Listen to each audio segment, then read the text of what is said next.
Di tahun 2019 kita mendapatkan kabar yang menyenangkan, tepatnya di Oktober 2019.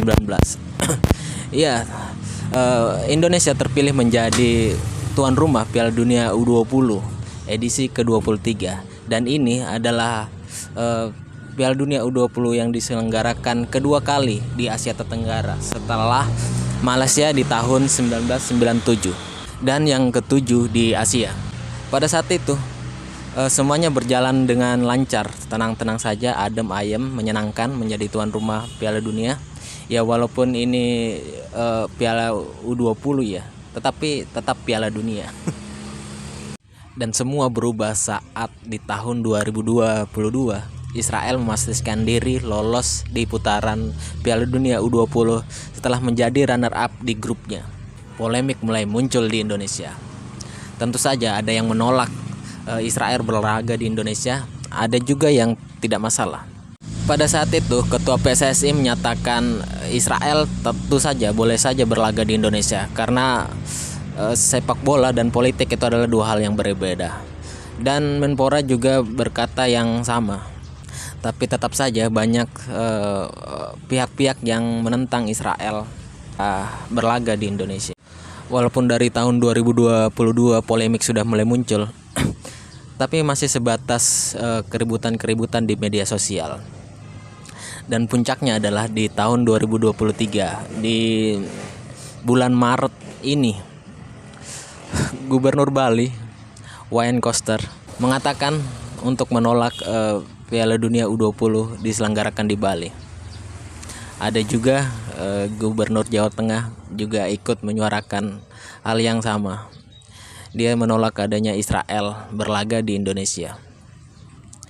Dan kekacauan dimulai. Dimulai dari FIFA membatalkan drawing yang akan dilaksanakan di Bali di akhir bulan ini. Terus berlanjut isu-isu banyak negara yang bersedia mengajukan diri mengganti menjadi pengganti tuan rumah Piala Dunia tahun ini. Walaupun Presiden Jokowi sudah mengatakan tidak boleh mencampur adukan sepak bola dan politik, tetap saja polemik ini akan mengancam Indonesia gagal menjadi tuan rumah Piala Dunia U20. Sampai-sampai Pak Erick Thohir sendiri pergi mendatangi FIFA agar Piala Dunia U20 di Indonesia jangan sampai dibatalkan. Sampai video ini dibuat, Pak Erick Thohir belum juga datang di Indonesia dan belum ada kepastian yang pasti. Kalau ditanya ya opini saya tentang polemik ini, saya sebenarnya sepakat dengan Presiden Jokowi yang mengatakan sepak bola jangan dicampur dengan politik. Tetapi saya juga bisa memahami orang-orang yang kontra terhadap masalah ini. Kita ketahui memang Israel adalah bisa dibilang menjajah karena dia adalah pendatang dari Eropa yang kabur oleh Hitler dulu, tinggal di daerah Palestina dan sedikit demi sedikit mencaplok bagian-bagian wilayah dari Palestina. Tapi itu adalah Zionis Israel, tentara Israel. Sementara yang akan datang di Indonesia adalah atlet sepak bola Israel. Itu bukan tentara, dia tidak bawa senjata, dia hanya seorang pemuda yang ingin bermain bola. Tentu saja tetap ini akan jadi pro dan kontra. Polemik yang sangat ramai di Indonesia untuk akhir-akhir ini. Dan mirisnya ya, ternyata Duta Besar Palestina di Indonesia mengatakan hal yang serupa dengan Presiden Jokowi.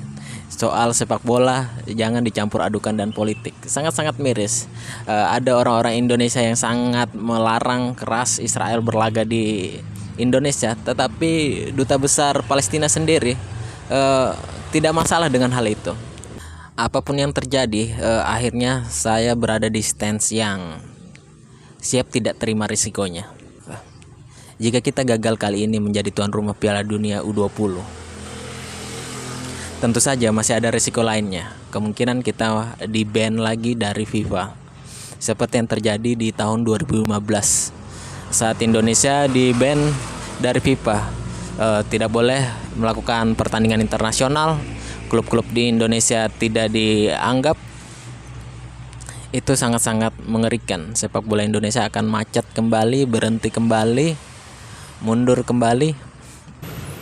Tapi ada juga yang mengatakan FIFA itu double standar. Rusia dulu juga di-ban di Piala Dunia gara-gara masalah politik yang tidak ada hubungannya juga dengan sepak bola. Ya tentu saja FIFA ini memang double standar karena mayoritas FIFA itu adalah Eropa. Dan sebagai federasi internasional yang menaungi sepak bola di seluruh dunia, kita diharuskan tunduk dan patuh oleh aturan dan keputusan yang dilakukan oleh FIFA. Sangat-sangat tidak menyenangkan memang, tapi itulah faktanya. Kalau kita tidak patuh dan turut dengan aturan-aturan FIFA, tentu saja kita bisa saja dikeluarkan. Dan sepak bola kita hanya akan menjadi liga tarkam. Ya hanya di Indonesia saja, tidak akan bisa bertanding internasional secara internasional, tidak bisa mengikuti Piala Asia, tidak akan bisa mengikuti Champion Asia, tidak bisa mengikuti Piala Dunia. Kita hanya berkutat di Indonesia saja. Itu adalah risiko yang akan kita terima jika kita tidak taat dengan FIFA, aturan FIFA. Sangat tidak adil, tentu saja tidak adil. Inilah yang terjadi. Jika kita ingin mengubah peraturan atau keputusan FIFA, itu akan sangat sulit karena kita tidak mempunyai nilai tawar. Tos prestasi sepak bola kita juga sangat jauh dari standar. Kita tidak punya pemain bintang seperti Lionel Messi atau Cristiano Ronaldo yang menjadi exposure besar di dunia sepak bola. Kita sama sekali tidak mempunyai nilai tawar. Pilihannya mau ikut aturan atau mau keluar atau kena sanksi, itu saja. Lebih bukan ke pro atau kontra ya. Jadi harus lebih siap menerima resiko atau tidak. Itu saja opini dari saya.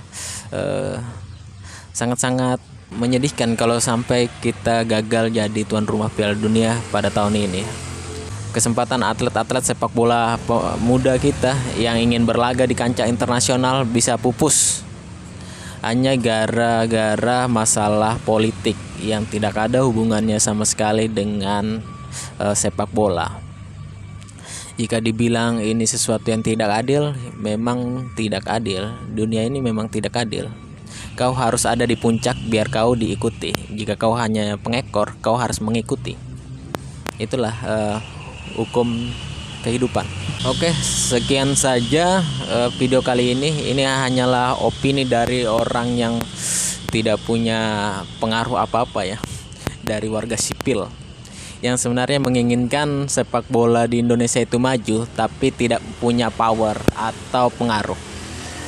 Oke, sekian saja. Terima kasih. Dadah.